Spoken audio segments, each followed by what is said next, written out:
So the first area we're going to talk about, which is very important, as I talk about with Steve Carsey on our series, The Chosen Journey, which, by the way, drops every Thursday, which I heavily recommend people to see, which you can hit subscription on our channel, and you can watch all our wonderful programs, including The Chosen Journey.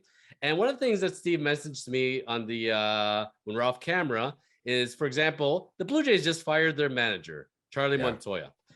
Let's sign him to an extension, and let's fire him almost the next day, it feels like. I think it was 3 months after. But that's the Blue Jays, and they have their own issues. Players are coming out saying, oh, you know, I support this. I have no issue with this firing. Really got their managers back. Good job, guys. So that's fine and dandy and all. So, but Steve says, you know, as any player will tell you, you can't fire the whole team sometimes. Maybe it's time for a change. So I want to take a look at the management structure here. And we got the owner, we got the GM, and we got the coach. Let's talk about those three for a moment.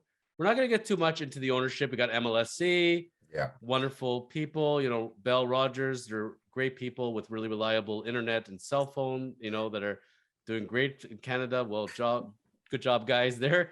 And they're running their internet as well as they're running their sports team, apparently. Yeah. The face of the Maple Leafs is Larry Tannenbaum. Larry's a good dude, very passionate sports fan. Mm-hmm. I like him at the helm. He tends to have a good reputation. Players love him. I got nothing bad to say about Larry. I don't think Larry can help it, you know, so he's there cheering them on. So agree, disagree? No, I agree. There's nothing you can do about him. Larry, if you ever need a lawyer, you remember Chosen Lawyers. We're here for you, Larry, buddy. And we're real estate corporate lawyers as well when we're not filming episodes of The Chosen Life, etc. So same thing with the life insurance, Larry. Okay. Rain Finance. That's right, baby. Give us a call, Larry. So next we got Brendan Shanahan. Brendan Shanahan will most be remembered for that whole debacle when he was on the New Jersey Devils. So I don't know, again, the history class, Zach. So remember in history class, we talked about Hulk Hogan. Now back in the history, Brendan Shanahan, believe it or not, was, before he was a president, was an NHL player. What? Yes, and he was a very good player. So he played on the New Jersey Devils. This is before the Devils were the Devils of the Brodeur era. So they were a bit of a laughing stock. Unfortunately, they had these weird green and red, white jerseys, kind of like a Gucci thing going, but more Christmassy. That's fine. Anyways, Brandon decides to go to St. Louis. They sign an offer sheet. And back then, under the system, before they gave up like 1 million draft picks, you had to offer compensation. So basically, St. Louis goes and offers what they want, and New Jersey says what they want in exchange. Bottom line is, it was Curtis Joseph, and if I'm not mistaken, Rod Brindamore that St. Louis offered. New Jersey wants Scott Stevens, who was a big free agent signing for St. Louis. Bye-bye, Scott Stevens. Scott Stevens is off to New Jersey, win some cups. Yeah, exactly. Much like Nazem Kadri, and Shanahan is left out St. Louis and doesn't win a cup. So he decides to go over to Toronto. They hand him a pile of money, and I'm going to be the president of the Leafs. I got to say, like Brandon, like if George Clooney was president of the United States, I think Shanahan looks like a president, talks like a president. I think he's a good guy, smart hockey dude. He didn't choose as far. He chose to go to St. Louis for a pile of money, and I don't blame the guy. But at the end of the day, I don't know how much control or not control he has to choose as far as who he's picking as lieutenant and general and all that, which I may say I have some issues with. But as a president overall, having Shanahan there, I think is very respectable as in the board of governors if he's on there or wherever he's sitting on representing the Leafs. And I think it's a respectable president. So let's keep Shanahan. We good with that? No, I disagree. I think Shanahan's a good guy. I think here's my problem with Shanahan. Okay. How many players from his era of hockey are now on an executive capacity of influence in the NHL? You can name one. Wayne Gretzky? Well, not really. Mary Lemieux. Okay, there's one. Steve Yzerman. Stevie Y. Yes, that's true. That's Stevie true. Y. Right. Stevie Y, yeah. Joe Sakic. Right. I have Sakic did okay. Yzerman did okay. Yeah, Yzerman's got 2 cups. Sakic's got 1 now. Lemieux's got 3. So, what the hell is going on with Shanahan? They were all fantastic players. And you know what my problem is? Okay, here's my problem. Shanahan was a key contributor in the trade to Detroit from St. Louis when Detroit won their big Stanley Cup. Yes. right? Very key contributor. He was, some people even say that he was the needle that pushed them over the haystack, right? They were pretty stacked though as well. They were stacked, but he helped. Mm-hmm. And he had he's a Hall of Famer. He had a wonderful career, amazing career. He was a great hockey player. How come no one on the Leafs has thought, maybe this guy had a great career, no matter whether it was 30, 40, 50, 100 years ago. He had a great career. He's going to be a legend of the game, main contributor to Stanley Cup runs. Why don't we see if we can find someone who plays maybe like him? Some would argue Nazem Kadri was quite a candidate there. Maybe Nazem Kadri now. 5 years ago, Nazem Kadri, no. Nazem Kadri, 5 years ago. Developed. He needs time to develop, Okay, so maybe he needed a change of scenery to develop. He wasn't getting out with the Leafs because he had time with the Leafs. But the point is he's not the only player like that in the league. So that's my only rub with Shanahan. Not to mention, he seems to have a lot of faith in his management team, which I don't know. We'll talk about Dubas in a second. Anyways, continue. Yes. Because, okay, so we're a little divided on Shanahan. Fine. So one of the issues, which was the whole power struggle. We had this three-headed monster thing going where we had Lou Lamoriello, right? We had Kyle Dubas, and we had Buddy. Who was the third dude? Yeah, I know who you're talking. I can't remember his name. Was it Mark Hunter? Yes, there you go. So we had the three-headed monster. I like the three-headed monster. I could tell you this much. Lamoriello has forgotten more about hockey than we'll ever know. That guy commands respect. Yes. He goes to the Islanders, turns a laughing stock into contenders. Mm-hmm. We like Lamoriello. We respect Lamoriello. Great. When we had the power struggle there, right? Yeah. And, the hall monitor, Kyle Dubas, gets the job. Sorry, he just looks like he's like 10, but...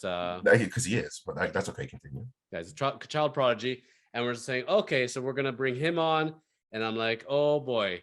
The Sault Ste. Marie Greyhounds is now the Toronto Greyhounds. Oh, boy. Okay, so whatever worked out in the OHL back in the day, now we're going to bring that in. And who was his coach at the time? Sheldon Keefe. So we had what was considered one of the greatest coaches at the time, right? Yeah. You remember him? Also a Detroit guy that won some cups and Olympics, and he was very... I remember him. My father's idol at the time. We met him. Very, very nice guy. What was his name again? Mike something. If you remember Mike. Mike Babcock. Oh, right. That guy. Babs. He used to do Ford commercials where he was telling you to go buy Ford Lincoln, I remember. Yeah. And he had socks. They had Babcock socks for some reason. Yeah. But the guy got paid $5 million a year or so to be the coach of the Maple Leafs, very highly considered. Did not come through. And as soon as he leaves, he's the biggest pile of garbage known to man and thrown under many, many buses. I still see the tread marks on his back as he was leaving town. That was a fiasco. That was bad. Now, the things I'm not advocating for the things they say he did, but it's one of those things that, like when you work at a job and you work at a company, folks, no matter where you're working, when you come into this company and they're like, oh, was I replacing somebody? Yeah, but they were the biggest piece of garbage, blah, blah, blah. And then somebody else that gets let go. Why are they leaving? Oh, they were the biggest piece of garbage. At the end of the day where you're headed, Yeah, exactly. One of the things that when you have a breakup, whether it's personal or professional, always take the high road. Yeah. It just didn't work out for us. I respect the person as a person, but we just didn't gel. I still want to stay friends. Yeah. They did not stay friends in this case. No, it wasn't amicable. But we all knew that as Dubas is the GM, it's only a matter of time before Keefe, the prodigal son, is going to come from the sky and do it. And he took over. So taking a look, see here, Dubas was GM and Keefe became the head coach in December of 2012. Yeah. Okay. So Keefe became the coach in December of 2012 in the OHL. So in the OHL, they were together. To retract. So they started off together in the OHL, Sault Ste. Marie. Dubas, GM 2011. Keefe comes on end of 2012. Then they worked together with the Marlies 2015-16. Now Dubas became the Leafs GM in May of 2018, and Keefe became the head coach of the Leafs 2019. So it's always that 1 year where Dubas comes in, needs to kind of get him all set up. We're going to get your apartment just right. Don't worry. We're going to get your office just right. And then, I'm the coach. What a shocker. You know? Exactly. So I don't know if Sheldon Keefe's got like nude pictures of the dude or what the hell he has on him, or they're just best buddies. But whatever it is, these two are tied at the hip, and this is the way it's going to be. Yeah, it's one of those things I think where you don't bite the hand that feeds you. And Dubas hired Keefe. Keefe won them an OHL title. So Dubas hired Keefe. He won an AHL title. So they did great things together in the OHL, which compared to the NHL is the equivalent, of like playing tiddlywinks, like it's, yeah, minuscule. well, it's the young kids. It's night and day difference, but it's still, they did accomplishments, which we'll give them the credit for. They were good that way. Great. Absolutely. And then they come to HL, did great things together. But again, the level of the HL to the NHL, guys, it's not even close. It's just not even close. Sorry. Like the best AHL player, AHL player is lucky to be a fringe player in the NHL. Let's be honest. Well, and this isn't just us talking. Like we've spoken to NHL players and you ask them, they'll tell you. Facts are facts are facts. So now that we have this relationship embedded and Shannon says, okay, you know what? You guys did great things in the AHL. Here you go. Here's the keys to the kingdom. Never mind Mark Hunter. Never mind Lou Lamoriello. Let's just go this route. They had the decision, and there was a lot of debate at the time in Toronto. Did we pick the right GM or not? And forever, sorry, Kyle Dubas, but until you win the big one, or at least you win a round, which would be nice, they're going to blame you. And you had some really good people in there. Why couldn't you keep them? Because at the end of the day, there are egos. And you got to have a decision maker, and it's really hard to keep three people as decision makers. Too many cooks in the kitchen. And any industry, at the end of the day, like you have co-GMs, co-CEOs, somebody's going to prevail. That's the way it is. Somebody's going to be the owner's ear. That's the way it's going to be. Did they make it the right or wrong decision? We'll never know. But Lamoriello said, I'm out of here. I don't need this crap. Mark Hunter said the same thing. So now, while you're looking around and you're thinking, okay, I got this great talent. I have some of the most world-class wingers known to man ever. Maybe we should get some talent around them. It maybe is not a bad idea to start thinking of a shift here because you can't fire all the players, but they're going to go another season with this tandem. What are you thinking of our GM coach? I think Dubas was stubborn. I think he was idealistic. The game should be faster. Young talent should prevail more. A bunch of shoulda, coulda, wouldas. I think soon enough he realized the direction in which he does have to make the team, which is still, speed. I'm a big believer in speed. When I built my teams, they were always surrounded with speed. Speed kills. Doesn't matter how big you are. And this is coming from a guy who was always the biggest kid on the ice. And speed kills. Okay. If you can't catch it, you can't hit it, you can't slow it down. Okay. That's just a fact. All right. Biggest example is Connor McDavid, who, whether he's the best player in the world, that's dependent on how he treats his teammate. Most skilled player in the world, 100%. Okay. And so speed kills. So I think the way he built the team with the speed and the skill, I don't think it's bad, but I think that there has to be complementaries to the speed, right? And if you look at every freaking Stanley Cup winner from the last 15, 20 years, they all had size.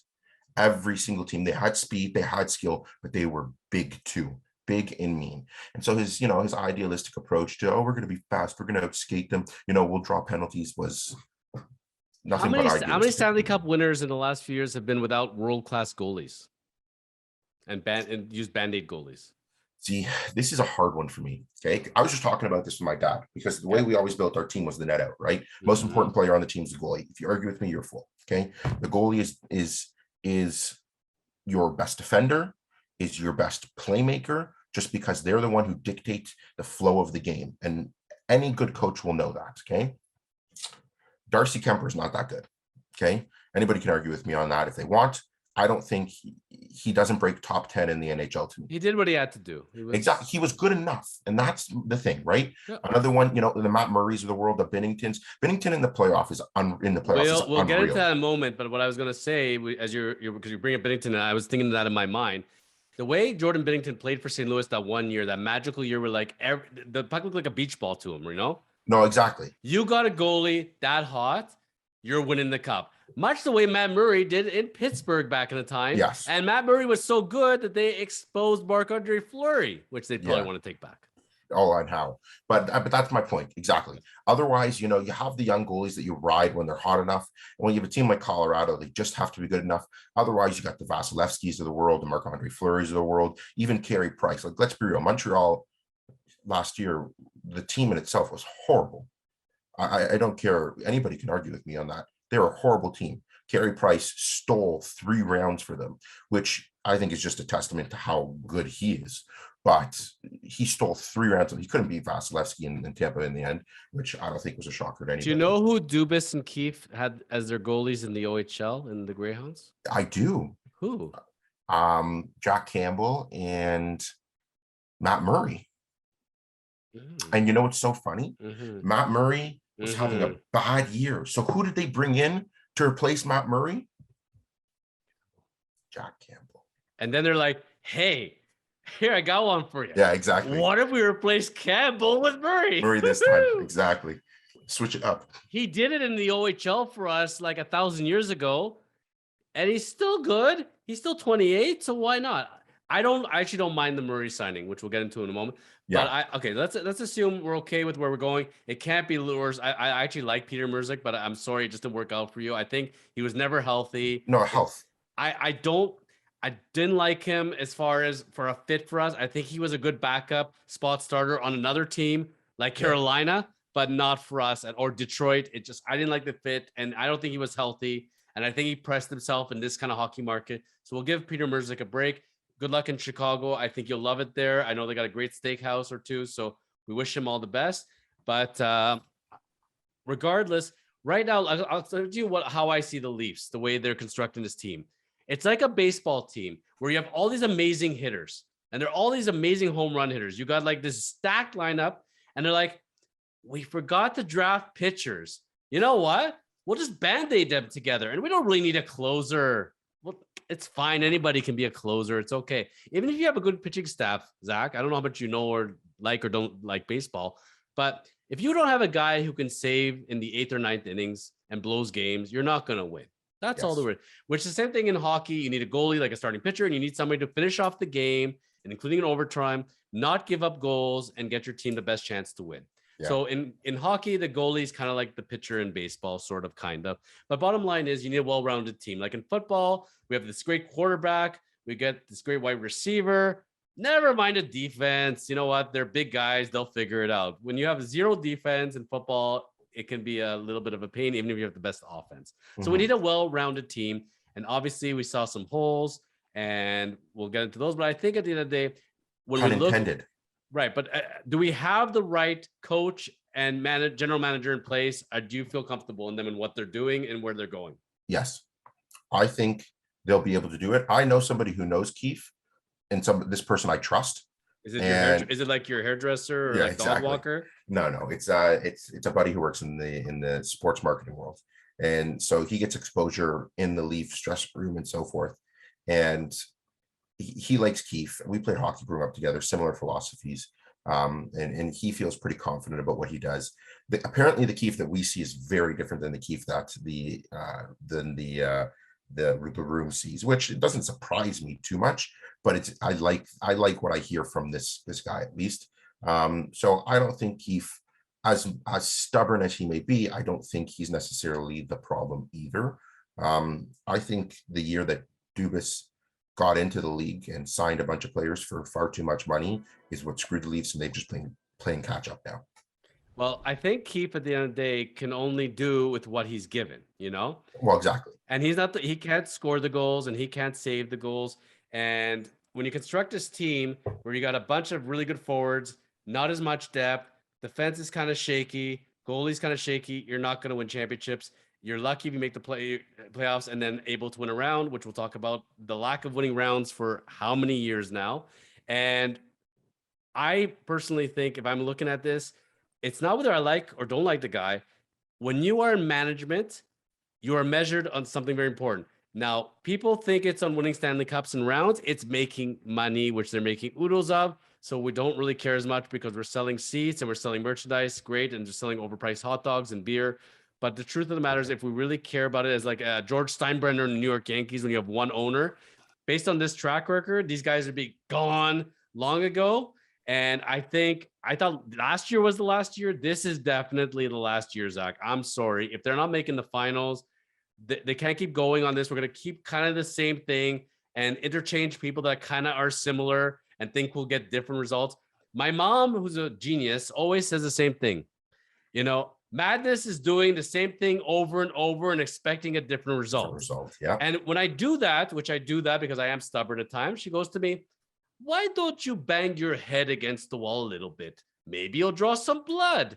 Maybe you'll go unconscious. And then when you come to, maybe you'll have an epiphany and understand what you're doing is wrong. So I'm telling Dubas, go bang your head against the wall a little bit. You may have to draw some blood, but realize, I think I'm doing the same stuff.